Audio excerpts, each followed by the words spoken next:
And welcome back to the second episode of Talk Illini, but this is going to be the first one that we're going to do kind of a game recap. Not quite a post game, but a game recap of the Illinois dominant win 38-0 over the Western Michigan Broncos. Today I have the honor of bringing on the official co-host of Talk Illini, JR. Thank you so much for jumping on today. Glad to be here. Thanks for having me on, Sonny. It's really fun to talk Illini. Yeah, that's exactly what we're going to do on this show. Again, the show is brought to you by Orange and Blue News and the On3 Network. If you know myself, if you know JR, he joined me on my other show about once a week, Locked On Illini. I did a full game recap. If you want to know a rapid reaction, definitely go and watch that. But now JR and I have had a little time to kind of think over the game, watch some highlights and read over some recaps. And I wanted to get, JR's opinion on what we really liked, the good, the mid, and the bad of this game. We'll just start off. Illinois was up 10-0 at halftime, and quite honestly, it didn't feel like it was 10-0. It felt like it was a maybe 7-3 game or a 10-10 game, especially the way Illini fans were feeling at the time. The turnaround was at the essentially the halftime, right before halftime. Western Michigan had the ball at the 1 yard line, had two opportunities to score a touchdown. Essentially, with 1 second left, they could have taken the 3 points. And quite honestly, JR, I would have taken the 3 points, but they decided not to. They went for it. I think our defensive linemen made the stop, go into halftime 0-0, and then, 10-0. And at that point, all the momentum seemed to shift towards the Illini favor. And it was a 28-0 blowout in that second half. Now, this just seems to be a common reoccurring theme. First half, but a really dominant second half. Am I wrong, JR?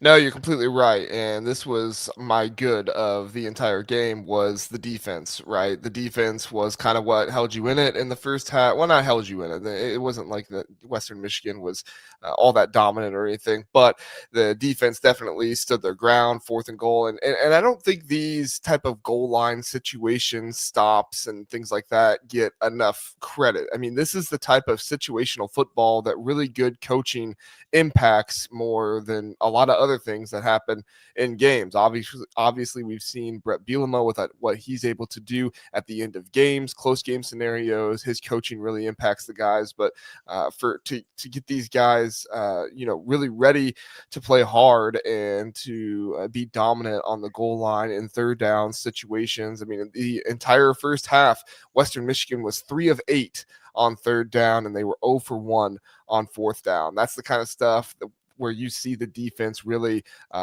putting their back up straight, ready to be dominant and be physical with the other team. And that's exactly what we saw from this defense. When the situation called for it the most, they were there to be called upon, and it was exactly what Illinois needed.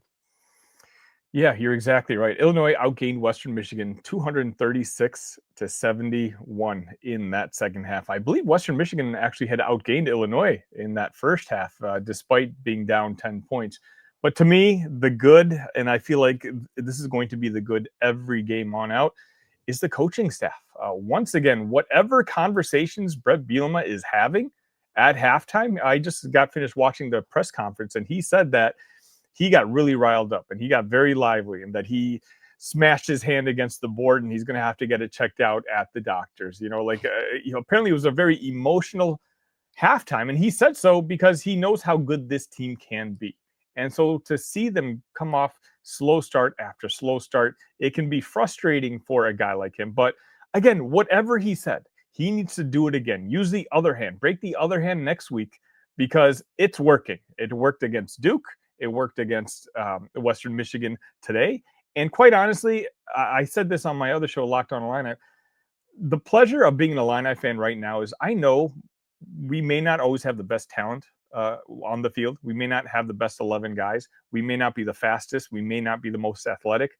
But we almost always, at this point, have the advantage when it comes to that coaching staff. When it comes to Brett Bielema, Barry Lundy Jr., and Aaron Henry, they always seem to have us in a position at the end to win ball games. And so for me, the good, again, those guys make me feel more calm and relaxed about our schedule moving forward. Because sure, the team has flaws, and we're going to get to that when we talk about the mid and when we talk about the bad. of this game. But I think that we have the guys in charge who can eventually rectify that mid and that bad. And as an Illinois fan for over 20, 25 years, I don't remember being that comfortable with the guy in charge like we have now. Yeah, I mean, this is exactly what Brett Bielema is going to bring to your team. He's going to bring good coaching, he's going to bring a good staff, and he's going to bring an alignment with your staff. That's also very important.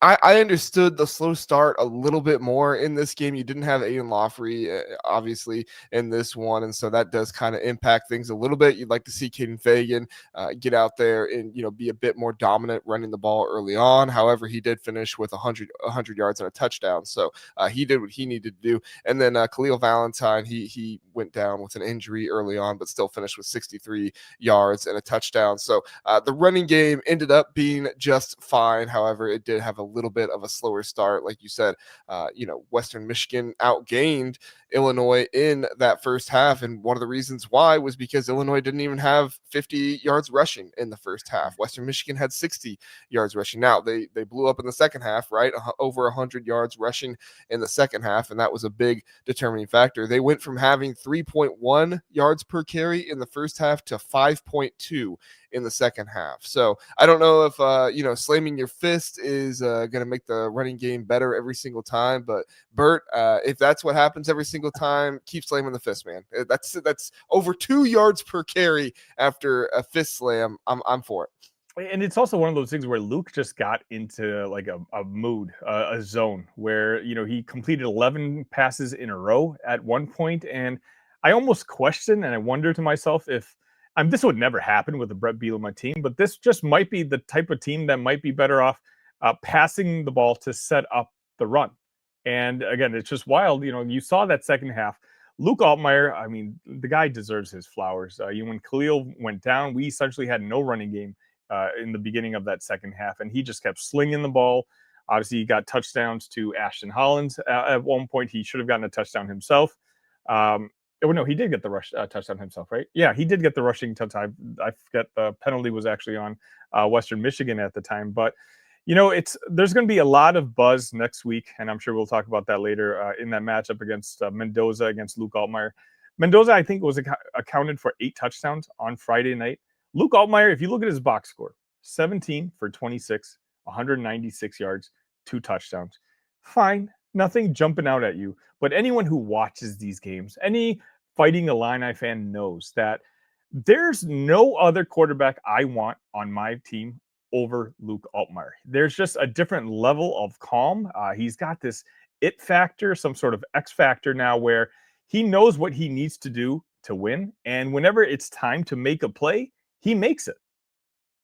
Yeah, I always go back to that Michigan game last year, right? Luke Altmyer, the passing game just wasn't really there. The running game was okay, but he really had to stick his nose in there and really start getting to the tough yards between the tackles, even sometimes. And Luke Altmyer was completely willing to do it. He left that game a warrior in my mind, and maybe he wasn't the best passer, last year in some cases, but he was the guy that was going to go out there and get it done for you, essentially, so that way you can get the W. This year, he's making throws that he wasn't making last year, and this year he has less talented receivers than Pat Bryant and Zachary Franklin. Now, that's not to diminish the receivers at all. Hank Betty has been very good so far this season, and I'm really, really encouraged to see him kind of emerge as that number one guy, because to me, that was the biggest question about this Illinois wide receiver core is who would you have emerge as that guy? Who is that go-to guy for you? Who's that playmaker that you can go to? And it's obviously become Hank Betty. And I think that is very helpful for Luke Altmyer with his abilities to look and find the one guy that he needs, whether it be third down, whether it be for a long pass play on second and long or something like that. Whatever it needs to be, he seems to know where Hank Betty is at all times, and he's ready to get him the ball. No matter what it is. And then there's also a number of other talented receivers. If you look at like full scale talent, this is probably a more talented wide receiver room than it was last year. You just don't have the top end Pat Bryant on this team that you had from last year. And that's not, like I said, that's not to diminish Hank Betty at all. We just haven't seen an entire season where he was awesome and, was a second team all Big Ten guy, right? So we'll see. Might be that way at the end of the season, but that's just really, really helpful for Luke Altmyer. I think it's going to continue to develop, and it's going to really need to be seen in this next one against Indiana because D'Angelo Collins is out there. They've got some good corners. They've got a good secondary. This Indiana team does. So, Duke, I think, had a pretty good secondary as well. It wasn't anything, that I think you're going to see from Indiana. I think Indiana has a better one, but it's still going to be a good test for Illinois and something that you're going to have to lean on if Indiana tries to get at the quarterback early, like we've seen Western Michigan and Duke try to do. Yeah, for me, it's one of those where I know if I know it, I know Kurt Cignetti knows it. We know Hank Beatty is a game changer. He has been one of the best playmakers in all of college football this year. Well, what happens if you take Hank Beatty out of the game? And I think that's probably going to be the game plan for Kurt Cignetti and the Hoosiers next week. So it's going to be interesting for me to, find out, is Colin Dixon going to be able to step up? Again, we don't know what's going on with Justin Bowick. I think we're about to get to that in a second. Is he going to be okay? Is he going to be able to play? Hudson Clement had some solid catches today. Malik Elzy had a couple grabs today, but no one jumped out at you, especially statistically. Hank Beatty had 6 for 53. Ashton Hollins had his first 2 catches of the year today, 2 catches for 41, including his first touchdown of the season. Hudson Clement, as I mentioned, 2 for 31. Malik, 1 for 25. He had one go right through his hands. That would have been a nice another 25 yards. Colin Dixon, only 2 for 21, but I'm telling you, I watched these all 22s, JR. Colin Dixon's got 3 touchdowns taken away from him just because of bad throws from Luke Altmyer. And today was no different. There was a touchdown that could have been like a 35 or 36-yard touchdown that just didn't happen. And Luke connected with, I believe it was Malik Elzy on the very next play. But, Colin's one of those guys where his counting stats this year could look a lot different if it were not just for an inch or there of a misdirection when it comes to throw. But we talked about the good. JR, what would you say is the mid when you come to think about this game? First off, I have to say I keep saying Hank Betty's name wrong. I keep saying Betty, and it's frustrating because it's what I hear every time. So I gotta put more emphasis on the A. Apologize for the mispronunciation there. If you know anything about me, name pronunciation, not my strongest suit. I guess I should get better at that if I'm going to talk into a microphone for all this stuff. But anyway, the mid, I will say, really is the slow start and kind of everything that entailed the slow start, right? You had the blitzing from Western Michigan, similar to what you saw from Duke. You had the offensive line continuing to kind of struggle with picking up those blitzes and different things there. And then also the offense in general, how they were responding to that kind of stuff. Eventually, they got it right. Obviously, they scored 38 points in this game, but early on, only 10 points in the first half. Luke Altmyer was sacked twice in this game. You can't come to expect that kind of stuff. Now, the reason I have it as a mid is because honestly, it might be a good thing going into this Indiana game that now they've seen it 2 weeks in a row, because you best believe Burt is going to be on that in practice with Barry Lundy Jr. going after him and trying to make sure he has his offensive line ready, because there's no secret. This is what Indiana is going to do. Indiana is going to come in with the blitz. They're going to try to get exotic. They're going to bring guys from different directions. They have a weapon in Mikael Kamara. Kalen Wyatt, the Maryland transfer for Indiana, has been better than I think some people expected him to be. So he's going to be somebody you have to be on the lookout for. And then Tyreek Tucker and those guys in the middle for Indiana also do a good job of getting pressure up the middle as well. And Josh Kreutz, I was just looking at his PFF grade the other day. I haven't seen it after this game, but he's not been the best pass blocker this season. So there is some ability to maybe get some pressure up the middle there. But I think Kreutz has it in him. He's obviously returning starter, longtime Illini. He's going to be fine,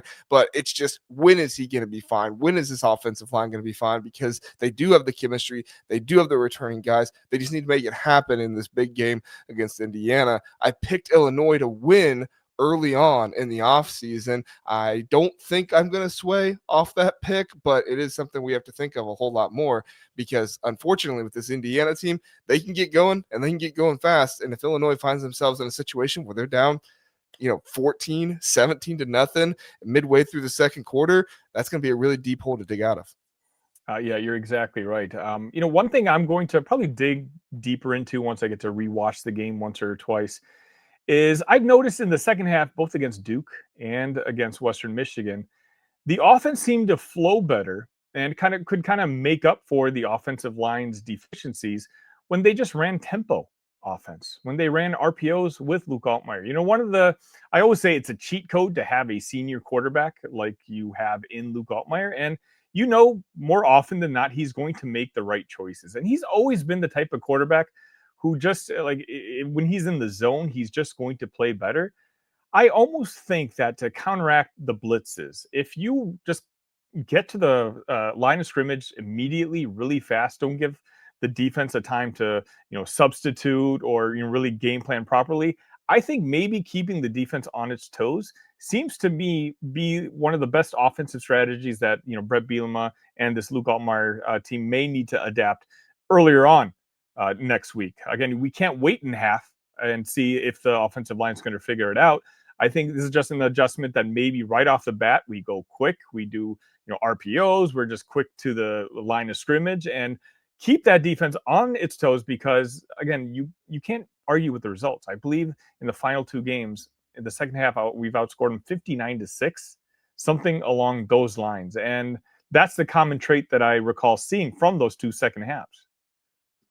Yeah. I mean, honestly, this offense in a few different scenarios with the RPOs and stuff like that, it looked like that was the best situation they had. The tempo as well, and I also think sometimes when you get into these scenarios where there is so much time at the line of scrimmage, the defense can show you so many different things. You watch Western Michigan was doing it, Duke was doing it. Guys coming up to the line of scrimmage and then backing off, and then guys going outside the tackle and then coming back inside and swapping it out. That just makes it more and more difficult for the offensive line to kind of know where the pressure is coming from. Typically, you get to the line of scrimmage, and what you see is what you kind of get. That's what defenses kind of default to in a lot of scenarios. So that tempo really helps the offensive line as well. Don't think, just block, right? Just get ready for the guys, just block. Don't think about it and see what you have coming at you. So some of it's obviously the recognition during the play as well. They'll need to get there, but a lot of this, Sonny, honestly, it just comes from a good amount of film watching. It just comes from a good amount of understanding what the other team likes to do. What are they going to try to do against you? Unless Indiana has, some different blitz packages and stuff that they haven't shown yet, which might be. They haven't played the most difficult out of conference schedule in the world. I do. Yeah, well, I was going to say, I do think Old Dominion might be a better opponent than some people think. They blew out Virginia Tech today, but Virginia Tech's also 0-3. So, who knows if that's the best thing in the world. But it is a Power 4 opponent, and they blew them out. So we got to give them credit there. But by the way, Virginia Tech, UCLA, they might be in a competition for the two worst teams in Power 4. It's bad. It's really bad. We'll see. But that's my biggest thing. I love the tempo point by you, and then also just the thought process of this offensive line. Don't think too much about it. Just block. Just hit the guy in front of you, and Luke Altmyer should be fine. He's done a much better job of scrambling and getting out of the pocket and finding guys downfield this season. Yeah, I mean, hopefully next week you're going to have, Aiden Lawfrey back. You're going to have Dylan Rosiak back, and you have more offensive weapons where you can kind of quickly cycle in and out some of your running backs. But maybe, again, you may not want to. Maybe you just keep Caden in for a drive, or you keep Khalil Valentine in for a drive. I believe he's been, one of the refreshing faces to see. And he had another great game today, having, 10 for 63 yards for 6.3 average, of course, a touchdown. I just think that, and I guess we can talk about the bad now, is clearly the way we've been starting offense for these first halves is just not very good. Now, today, I think it's a little different, we know Indiana played Friday night. And so Saturday, they probably had all their coaches. They had a bunch of their players in the locker room, all watching this game, scouting the Illinois Fighting Illini, knowing the big matchup coming up in week 4. And so in that first half, I joked around in my Discord, the Talk Illini Discord, that, it's like if you're playing Madden and you're handicapping yourself to only 8 plays. And it just seemed like, we're better than them. We're a Big Ten team. This is a MAC team that eventually talent is going to prevail. And I mean, ultimately it did 10-0 at the end of the first. It just didn't look as impressive as you wanted it to. But I'm not exactly getting too nervous yet because I know Brett Bielema is a very smart guy. And I also know that Kurt Signetti is a very smart head coach. And I think Brett was playing a little mind games on our end and making sure that you're not going to give up any secrets, any sort of, exotic plays to Indiana so that you give them more to game plan for next week. Yeah, for sure. And that's one of the biggest things about this, right? Is you don't want Indiana to know kind of exactly what Illinois is going to do. So that way they jump out to that 14, 17-point lead. Because honestly, if this game goes down to a one possession game in the fourth quarter, I like Illinois' chances. I don't think Indiana has been in enough of those scenarios for me to have the utmost confidence in them. Illinois has. Illinois has done a really good job of going into the fourth quarter close, and really taking it to these teams. And so, like I said, Kirk Cinetti, he's an awesome head coach, no doubt, like what he was able to do with Indiana.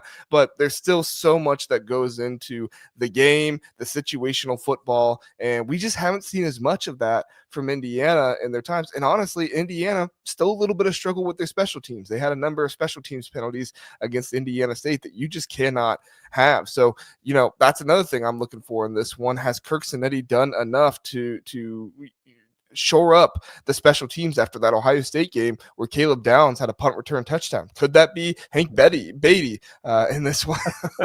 Could that be Hank Beatty in this one, getting a punt return score, getting a punt block, or maybe, somebody else on the special teams getting a punt block or something to really revitalize this team, not revitalize, but, energize this team during the game to bring them up to that point. It's a big part of it. And we'll just have to see what Illinois brings. Yeah, I think the key to next week is going to be Illinois landing a punch. Because if Illinois can land that first punch on Indiana, the pressure's on them to see how they respond. The unfortunate part is Indiana's just they're a fast scoring, high firing offense, and so more often than not they can get the lead. So again, the key I think is going to be Illinois landing that first punch and backing Indiana off a little bit and seeing how they adjust. But we're going to cover the Indiana game a lot more. I'll have an Indiana content creator on the show do an official preview later on this week. JR, before we go, do you have any closing thoughts about the 38-0 victory over the Western Michigan Broncos? Nope, I think we covered it all. Only other thing is hope Justin Boak's okay. That injury, you never really know with that kind of stuff how it's going to go. Could be out next week. It could be practicing tomorrow. So we'll see what happens. But he's a really important red zone target for Luke Altmyer in this offense, and so him being there would obviously be huge. If he's not there, then good news is the wide receiver room seems pretty deep, but he's been a proven guy that you would like to have back for one of the biggest games of the season.